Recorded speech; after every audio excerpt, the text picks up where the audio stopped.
Dan itu pun atas semua ambiguitas, keraguan-keraguan dalam mengambil keterangan-keterangan beberapa saksi, tidak pernah terpikir oleh majelis hakim untuk mempertimbangkan sebagai in dubio pro reo gitu kan. Keraguan-keraguan ketika menganalisa beberapa keterangan saksi yang tumpang tindih, beberapa alat bukti yang ambiguitas, di satu sisi bukti ini menjadi patokan, di sisi lain bukti ini dikesampingkan. Nah, seharusnya dalam kondisi in dubio pro reo itu majelis hakim memutuskan hal yang menguntungkan bagi terdakwa. Bagaimana tanggapan Bapak perihal hasil putusan? Ya. Baik, Mas. Jadi terhadap hasil putusan Pengadilan Negeri Indramayu pada perkara nomor 48 garis miring PIT B garis miring 2026 ya, Pengadilan Negeri Indramayu PNIDM. Pertama tentu sebagai advokat atau penasihat hukum terdakwa, saya menghormati putusan majelis hakim yang sudah dibacakan kemarin gitu, dengan menjatuhkan vonis seumur hidup kepada terdakwa Prio ya, yang sebelumnya terdakwa Prio ini dituntut 20 tahun penjara gitu.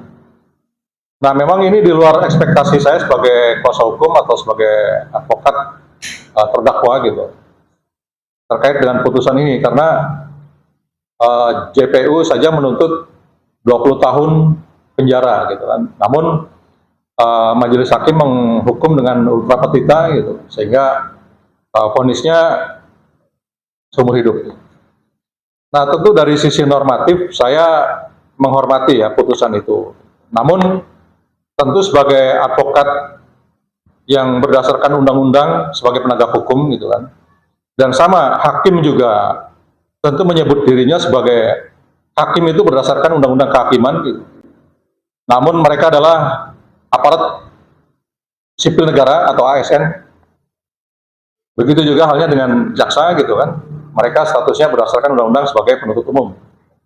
Nah, saya mengomentari terkait dengan putusan itu. Tentu secara normatif pasti semua akan menganggap bahwa ini harus dilakukan upaya hukum gitu, banding. Nah, memang secara standar operasional bagi pengacara terdakwa yang dimana menolak atas putusan pengadilan tingkat pertama itu pasti umumnya upaya banding itu, dan itu sudah tidak perlu diajarkan lagi, sudah tidak perlu dihimbau-himbau lagi, sudah tidak perlu disaran-sarankan lagi, itu sudah automatically gitu kan. Ketika terdakwa juga menolak atas putusan pengadilan tingkat pertama pasti upaya hukum banding gitu kan. Nah, namun ada beberapa hal yang perlu saya komentari di sini sebagai penegak hukum juga yang bikin keanehan saya. Maka saya sempat menginterupsi pada saat hakim akan melanjutkan membacakan pada amar putusan gitu. Jadi setelah saya mendengarkan uraian gitu kan dari sepanjang hampir 1,5 jam gitu. Nah, ternyata ada beberapa bukti-bukti dan perbuatan yang menjadi landasan menuju kepada pertimbangan hukum gitu, dan menjadi pertimbangan hakim dalam menetapkan putusan. Itu ada beberapa bukti surat gitu kan, yang bukti surat tersebut merupakan bukti surat yang terdapat pada berkas perkara terdakwa Ririn Rifanto gitu. Sementara kita semua tahu gitu bahwa perkara kasus Paman ini terjadi splitsing berkas gitu. Splitsing perkara, nomor perkaranya jelas berbeda.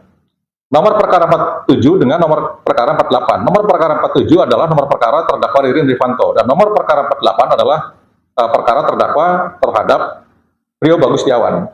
Jadi dari pemisahan perkara ini dan pemisahan berkas perkara ini tentu tidak elok gitu kan, ketika bukti-bukti yang sesungguhnya itu dalam pembuktian terdakwa Ririn, tapi disertakan di dalam bukti-bukti yang tidak sama sekali diajukan oleh advokat atau penasihat hukum daripada terdakwa Prio. Saya tidak pernah mengajukan bukti surat satu lembar pun, kecuali bukti surat yang terlampir di dalam pledoi yang merupakan itu berita acara permaafan dari keluarga korban. Itu pun dikomentari oleh anggota majelis hakim. Itu sangat tidak manusiawi ya menurut saya. Jadi pada satu sisi dia menerima surat berita acara permaafan itu, tapi di sisi lain dia ingin adanya legal standing bahwa yang memaafkan adalah ahli waris. Sudah jelas yang namanya Pak Julhefi itu orang yang selalu berada di persidangan dan mewakili keluarga daripada keluarga besar almarhumah gitu kan. Nah, tapi majelis hakim pengennya ada penetapan ahli waris. Nah, ini kan sangat tidak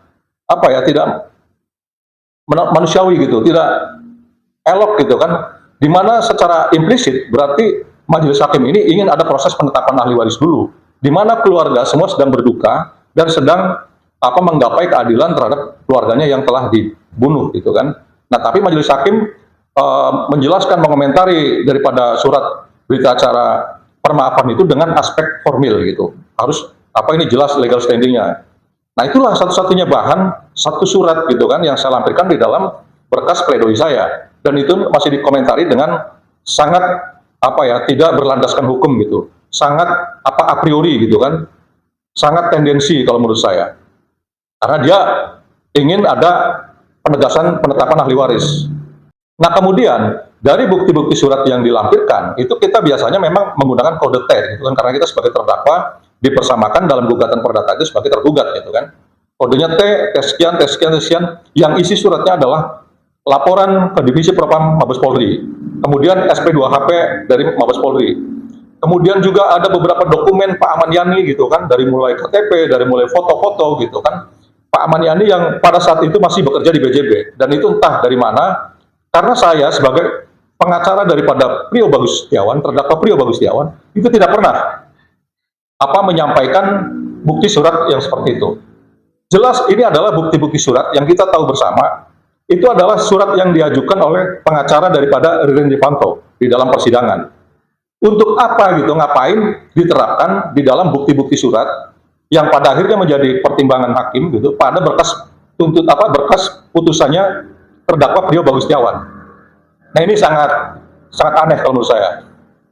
Kemudian dalam pertimbangannya hakim itu di satu sisi dia berpegang teguh pada BAP, pada keterangan-keterangan yang tertuang di dalam BAP, baik keterangan saksi Ririn untuk terdakwa Priyo maupun juga saksi Priyo atau keterangan terdakwa Priyo. Nah yang sesungguhnya semua orang yang belajar hukum pidana itu setelah berita acara diubah dengan keterangan terdakwa di persidangan, itu keterangan yang ada pada BAP tidak lagi menjadikan fakta hukum. Yang menjadi fakta hukum adalah keterangan terdakwa di muka persidangan. Itu orang yang belajar ilmu pidana gitu pasti akan mengerti tentang hal itu. Keterangan dalam BAP bisa dihapus dengan keterangan terdakwa di dalam persidangan. Jadi keterangan terdakwa di dalam persidangan lah yang memiliki bobot kualitas pembuktian secara hukum yang diakui secara jelas oleh terdakwa di hadapan majelis hakim. Nah tapi itu tetap dipergunakan untuk menjerat perbuatan-perbuatan yang berat, untuk mengkonstruksikan kepada perencanaan pembunuhan terhadap terdakwa Priyo. Padahal itu sudah dihapus semua oleh Priyo di depan persidangan pada saat persidangan tanggal 18 Juni 2026 gitu kan.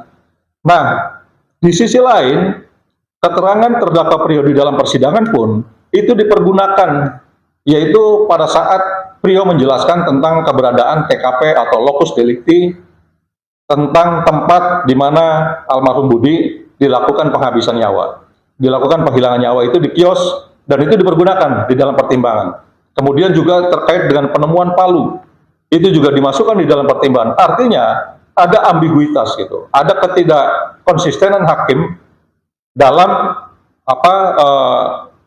mengangkat bukti itu sebagai bahan pertimbangan di dalam pertimbangan hukum untuk menetapkan vonis yang akan diterima terdakwa Priyo. Nah ini jelas perbedaan-perbedaan, kesimpang siuran gitu kan, tumpang tindih antara bukti terhadap terdakwa Ririn yang diterapkan di dalam berkas putusan terdakwa Priyo. Nah ini beberapa hal yang cukup aneh menurut saya gitu kan. Kemudian yang paling sangat nampak di depan mata adalah pergantian hakim. Pergantian anggota majelis hakim di ujung persidangan, di ujung pemeriksaan persidangan, yang mana berdasarkan aturan, ketika atas dasar alasan apapun, ini harus dihargai advokat terdakwa ini. Dan selama itu saya tidak pernah dimintai pendapatnya apakah menerima atau mengomentari terhadap keberadaan hakim anggota pengganti ini.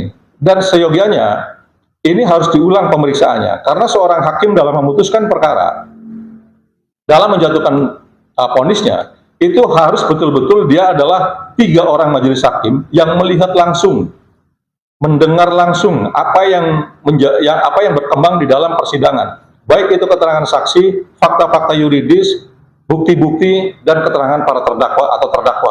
Itu harus dia sendiri yang mendengarkan, atau anggota majelis hakim itu sendiri yang harus mendengarkan, lalu kemudian memutuskan dalam rapat musyawarah majelis hakim di dalam penentuan putusan bagi seorang terdakwa. Nah, kenapa saya harus menjelaskan ini? Karena saya merasa bahwa Priyo ini adalah orang yang tidak mengerti. Di samping itu juga Priyo adalah orang yang miskin gitu, orang yang tidak mampu, yang harus saya bantu keadilannya. Sehingga dalam konteks itu saya hanya memastikan gitu kan bahwa proses ini proses yang benar dan terdakwa Priyo memperoleh keadilan gitu dari perbuatannya. Saya juga tidak menafikan bahwa Priyo ini berada pada peristiwa pidana ini dan memang turut serta gitu kan. Makanya dalam pledoi pun saya tidak membantah atas perbuatan yang dituduhkan gitu. Namun seharusnya melihat bobot dan kualitas daripada perbuatan kedua terdakwa atau kedua pelaku ini. Dan kenapa saya harus membantu Priyo? Saya akan terus mengawal dan mendampingi Priyo sampai tingkat pemeriksaan manapun gitu, sampai dengan upaya hukum apapun. Karena kalau bukan saya yang membantu, siapa yang membantu dia gitu? Karena dia betul-betul orang yang tidak mampu. Saya memikirkan saya dibayar berapa. Ini saya ikhlas pemikiran tenaga saya gitu. Karena apa? Ini betul-betul kasus yang sangat besar dan kasus yang betul-betul menjadi pengamatan banyak pihak, baik di daerah maupun secara nasional gitu. Jadi itu tanggapan saya terhadap vonis putusan hakim terhadap terdakwa Priyo ya. Pak, mengenai putusan ini apa oleh Pak KDM Pak? Soalnya kan Pak KDM kemarin juga sempat ikut peran juga mengawal kasus ini. Iya, jadi saya belum tahu ya kalau sampai ke Pak KDM. Memang saya secara konkret langkah saya belum sampai ke arah sana gitu, Mas. Jadi apakah Pak KDM mengetahui atau tidak saya belum tahu, Mas. Sehingga saya pikir ya jauh-jauh hari kan Pak KDM sudah menghimbau gitu kan melalui pendapatnya gitu bahwa dalam menerapkan hukuman juga harus betul-betul sesuai dengan tingkat perbuatan, dan beliau sudah menyimpulkan bahwa Priyo seharusnya diringankan gitu. Nah, tapi kan lagi-lagi majelis hakim dengan power yang dia miliki gitu, dia merasa berhak untuk menentukan putusan dengan analisa-analisa silogisme, teori-teori silogisme gitu kan, sehingga membantah apapun sekaligus juga menolak daripada pembelaan advokat terdakwa gitu. Dan keterangan terdakwa mereka manfaatkan mana yang paling bermanfaat dan mana yang tidak bermanfaat. Kalau ini diambil menjadi pertimbangan, khawatirnya saudara Priyo menjadi ringan. Tapi inilah yang diambil dari keterangan-keterangan inilah, dari fakta-fakta inilah yang dibebankan kepada perbuatan terdakwa Priyo, sehingga terdakwa Priyo disimpulkan secara